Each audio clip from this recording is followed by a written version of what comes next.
তার বাড়িতে আসছে, গ্রামবাসী তার আটকে ঘরের মধ্যে রাখছে। তোমার মতামত বলো। হ্যাঁ, বিয়ে বসবে।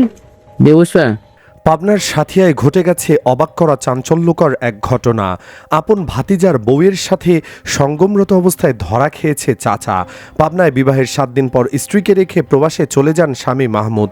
এদিকে প্রায় 2 বছর হলো এখনও দেশে ফিরেননি প্রবাসী স্বামী। এদিকে নষ্টা স্ত্রী তানিয়া দীর্ঘ 2 বছর ধরে আপন চাচা শ্বশুরের সাথে পরকীয়া করে আসছিল। অবশেষে 14 ডিসেম্বর মাঝরাতে হাতে নাতে ধরা পড়ে গ্রামবাসীর কাছে স্ত্রী এবং পরকীয়া প্রেমিক চাচা শ্বশুর। এলাকাবাসীর দাবি, অনেকদিন ধরে পুত্রবধূ ঘরে যাওয়া আসা করছিল ওই লম্পট চাচা শ্বশুর। বিষয়টি এলাকার যুব সমাজ অনেকদিন ধরে অনুমান করেছিল। অবশেষে 14 ডিসেম্বর মাঝরাতে পুত্রবধূর ঘরে ঢোকার 20 মিনিট পরই ওই বাড়িতে হানা দেয় এলাকাবাসী। এরপর আপত্তিকর অবস্থায় 2 জনকে আটক করা হয়।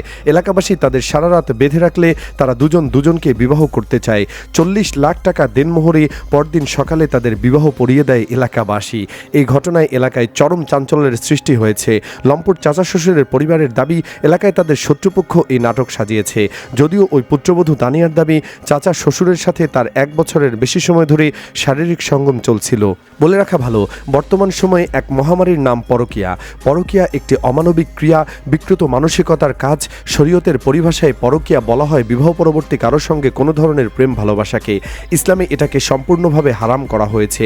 পরকীয়া মানবতা বিরোধী একটি অপরাধ, বিকৃত মানসিকতা।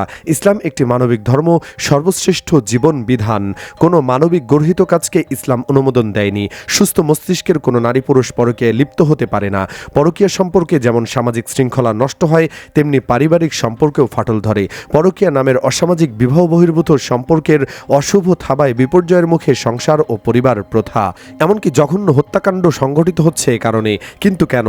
তার একটাই উত্তর, পরকীয়া। বিভিন্ন কারণে পরকীয়া সংঘটিত হয়, যেমন একসঙ্গে না থাকা, পরনারী বা পুরুষের প্রতি আকর্ষণ বোধ করা, ধৈর্য ধারণ না করা, অশ্লীল বিনোদন দেখা, অতিরিক্ত বাইরে যাওয়া, ধর্মীয় জ্ঞান না থাকা ইত্যাদি। পরকীয়া ঠেকাতে হলে ধর্মীয় শিক্ষার প্রতি গুরুত্ব বাড়াতে হবে এবং বিশ্বস্ত সঙ্গীর সঙ্গ নিতে হবে।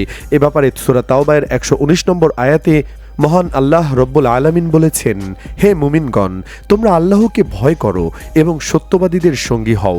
সুপ্রিয় দর্শক, শ্বশুরের সাথে পুত্রবধূর প্রেম এবং বিয়ে নিয়ে আপনার কি মতামত?